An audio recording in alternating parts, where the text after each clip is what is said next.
Welcome to G Fun Facts Online. It is a number that sounds almost mundane in the context of a commute or a coffee break. 18 minutes. We spend 18 minutes scrolling through social media, waiting for a laundry cycle, or sitting in traffic.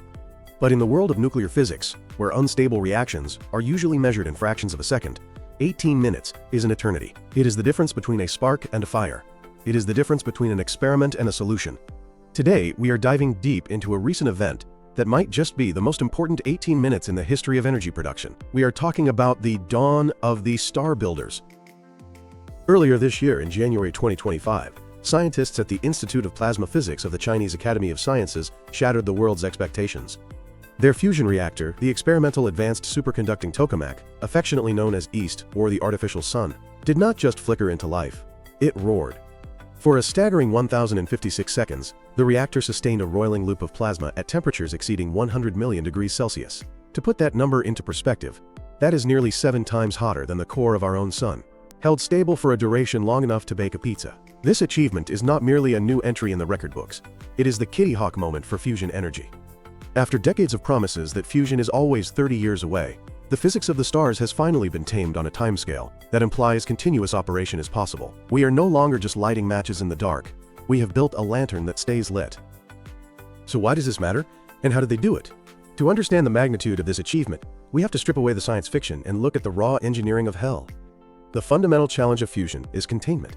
You are trying to bottle a substance that destroys anything it touches. No physical material, not titanium, not tungsten, not diamond, can withstand contact with 100 million degree plasma. If the plasma touches the walls of the reactor, it melts the machine, and the reaction instantly dies. This is why we use magnetic confinement. The device used, a tokamak, which is a Russian acronym for toroidal chamber with magnetic coils, is shaped like a massive donut.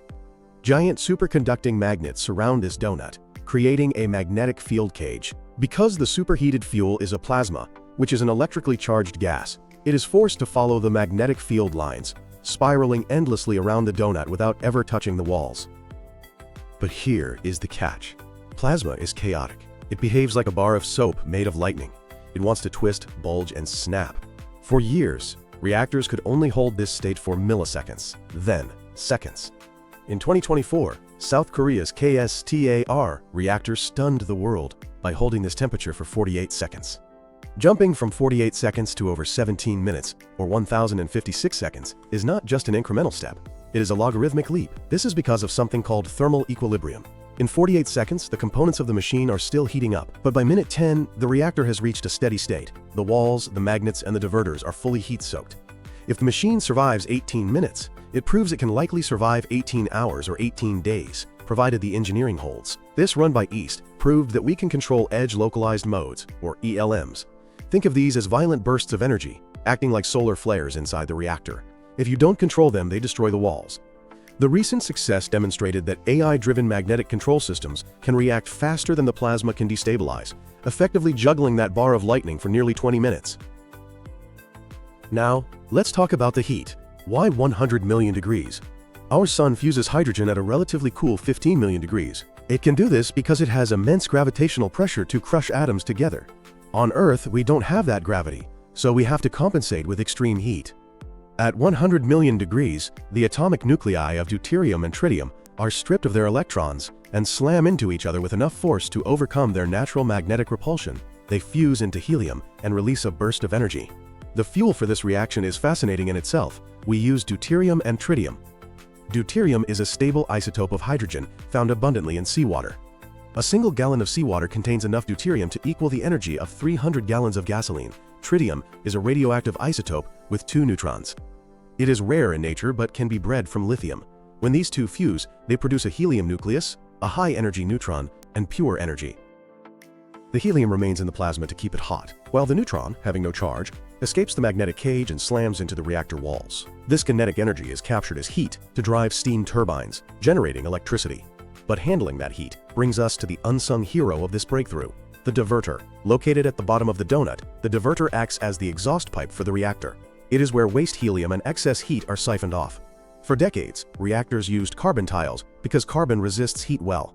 But carbon acts like a sponge, soaking up the tritium fuel, which is dangerous and inefficient. The industry has now shifted to tungsten. Tungsten has the highest melting point of any metal, at 3,422 degrees Celsius.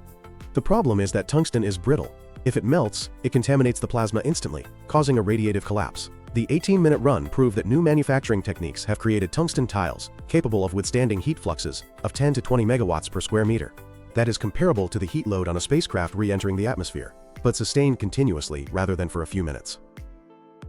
While China's East reactor set the duration record, they are not alone in this race. The road to commercial fusion is a competitive collaboration. We mentioned KSTAR, the Korean artificial sun. Their focus has been on stability and high-performance modes. They are effectively the pilot light for the massive ITER project, testing the exact magnet and diverter technologies that will be used on a larger scale. Then there was the Joint European Torus, or GET, in the United Kingdom. GET recently concluded its operations, but not before setting a record for energy output. While East focuses on duration, JET focused on power. In its final runs, it produced 69 megajoules of energy. JET showed us that fusion can make power. East is showing us it can run all day. And looming over all of this is ITER, the International Thermonuclear Experimental Reactor under construction in France. This is a collaboration between 35 nations. It is 10 times the volume of any existing tokamak. The 18-minute record from East is vital data for ITER, because it confirms that the physics models ITER is built upon are valid. ITER's goal is not just to run, but to achieve a Q factor of greater than 10, meaning it produces 10 times more energy than is put in. We also cannot ignore the private sector. While governments build the giants, private companies are building the speedboats.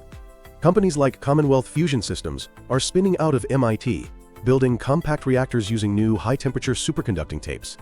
These magnets are much stronger than those in East or ITER, allowing for smaller, cheaper reactors. The East record validates the fundamental science that these companies are banking on. So why do we spend billions on machines that effectively do nothing but heat water? Because the payoff is civilization-altering. First, there is the climate solution. Fusion is carbon-free. Unlike fossil fuels, it produces no carbon dioxide. Unlike solar or wind, it is baseload power, meaning it runs 24/7, regardless of the weather. The fuel is virtually limitless. A bathtub of water and the lithium from a laptop battery could provide a lifetime of energy for an average European. Second, there is energy security. Fossil fuels are geographically concentrated, leading to wars and geopolitical leverage. Deuterium is everywhere. Fusion democratizes energy because no nation can blockade the ocean. Third, there is safety. Fusion is not fission. There is no risk of a Chernobyl or Fukushima. In a fission reactor, you have a large pile of fuel that wants to react. In fusion, you have a tiny amount of fuel that wants to stop reacting. If containment fails, the plasma expands, cools, and the reaction stops instantly. It is like blowing out a candle. The flame doesn't spread, it just vanishes. Also, fusion produces no long-lived, high-level radioactive waste. The reactor walls become radioactive over time, but the materials can be recycled or safely stored for 100 years, versus the 10,000 plus years required for fission waste. However, we must remain realistic. We have held the plasma for 18 minutes, but we are not ready to plug in the grid just yet. There are significant hurdles remaining. The first is the tritium bottleneck. Tritium is incredibly rare, with the global supply estimated at less than 50 kilograms. Future commercial reactors must function as breeders, using the neutrons from the reaction to split lithium in the reactor walls into new tritium fuel. This closed fuel cycle has never been demonstrated at scale. Then there is neutron damage. The high-energy neutrons produced by fusion act like subatomic bullets. Over months of operation, they degrade the atomic structure of the steel and tungsten walls, making them brittle. We need new materials, perhaps self-healing ceramic composites, that can withstand this bombardment for years without needing replacement. Finally, there is the challenge of net energy. East kept the plasma hot for 18 minutes, but it likely consumed more electricity to power the magnets and heaters than the fusion reaction produced. The holy grail is net energy, where the plasma heats itself enough to keep burning with minimal external input. This is the goal of ITER and the next-generation demo power plants. Despite these challenges, the conclusion is clear. The achievement of 18 minutes at 100 million degrees is a message from the future. It tells us that the physics works. The instabilities that plagued researchers for 50 years are being solved. The materials are holding. The magnets are holding. We are currently in the transistor moment of fusion. Just as the first transistors were clunky and expensive before revolutionizing electronics, fusion reactors are currently massive and complex, but the path from experiment to industry is now visible. As we look toward 2026 and beyond, the question has shifted. It is no longer asking, is fusion possible? The East reactor has answered that with a resounding yes. The question now is simply, how fast can we build it? For a world hungry for clean energy, the artificial sun is finally rising. Thank you for listening to G Fun Facts Online.